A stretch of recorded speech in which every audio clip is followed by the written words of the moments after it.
അപ്പം സാറിന് വ്യക്തമായ ഒരു ഐഡിയ ഉണ്ട്.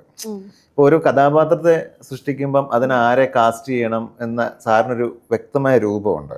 അപ്പം ആ ആളിനെ തപ്പി 200 പേരെ ഓഡിഷൻ ചെയ്ത് വന്നാലോ ചോദിക്കേ.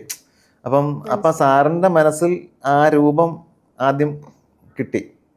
അപ്പം അതെന്തോ ഈശ്വരൻ നമ്മുടെ രൂപമായിട്ട് സാമ്യം ഉണ്ടായി അങ്ങനെ സംഭവിക്കുകയായിരുന്നു.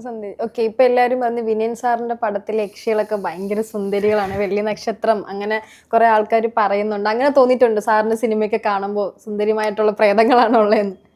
സാറ് ഹീറോയിൻസിനെ സെലക്ട് ചെയ്യുമ്പോൾ കണ്ടില്ല ഭയങ്കര നല്ല സുന്ദരികൾ. ഇപ്പം ലാസ്റ്റ് ഇപ്പോൾ വന്ന കയാദു എന്ന് പറയുന്ന കുട്ടിയാണെങ്കിൽ ഇപ്പം ഇൻഡസ്ട്രിയിലെ ഇപ്പോൾ ഏറ്റവും ടോപ്പ് ഹീറോസിൻ്റെ കൂടെ ഇപ്പം പെയർ ചെയ്യുകയാണ്. സാറിൻ്റെ സെലക്ഷൻ, ക്യാരക്ടർ സെലക്ഷൻ എല്ലാം കറക്റ്റ് ആയിരിക്കും. മീൻസ് ആ ഒരു ഓരോ കഥാപാത്രത്തിനനുസരിച്ച് സാറ് കോംപ്രമൈസ് ചെയ്യാത്ത ആളാണ്.